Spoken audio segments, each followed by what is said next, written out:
Slurped up my G's. Okay, so what I've got here is a wonderful little tension layer that you can create. I've tried to use only free plugins. I tried to, when I do my YouTube videos, I try to like only use free stuff because I know you guys are all broke. No, I'm just kidding. It's just easier, like, because I know that everyone can then follow along. Like I try not to tailor videos to specific like paid plugins if possible. Occasionally I will, obviously, like I do faceplant videos and I love the Kiloheart stuff and all that, but if it's just like random sound design, I'll try to always use free stuff. So this is a tension lead, something that I love to add into my background to create more energy, and I do this in most of my tracks, and on its own it sounds like this. And I've on purposely created quite a tense melodic pattern. So my root note of my track is in D. So I'm gonna go from C up to D, and then a semitone up to D sharp, which is the sort of the tension note there, just a semitone because that's out of key, you know.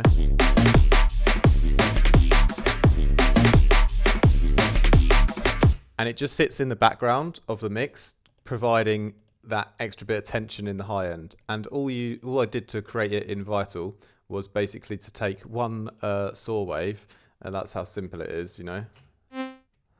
I've just shaped it with the envelope and with a filter here, phaser negative filter, just to create a little wub. So just a little kind of that kind of shape. And then I've basically just processed it loads after that. So I've slapped on the chorus 100%. I'm making it very washy and backgroundy, so lots of effects to go on. Another little phaser to give a bit of a extra character.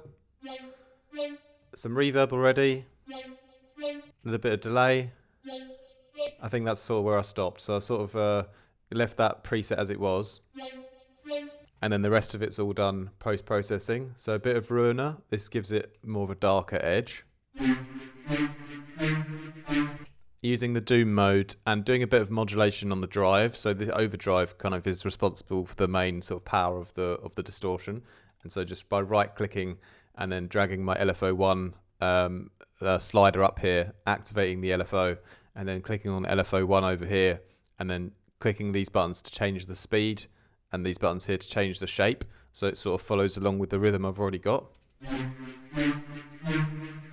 And that's quite nice and dark now, but it adds a lot of low end in, so I'm going to EQ it later. But firstly, I did a bit of tape as well, and I can't remember the preset now. I think it was the your dad one or something, I think it's called. Oh, I've lost it now. Oh well. Just refining it a bit more. I've mixed the dry wet on this one to just under 50%. That's a great thing you can do on that, is mix it in. I love the Valhalla Supermassive. Thank you for my G for shouting out that I've got an old version. I haven't bothered to upgrade it yet. Maybe I will. This is cool because on the mix, when it's 100%, I can do a quick EQ here. So 100% mix on the small and wide mode.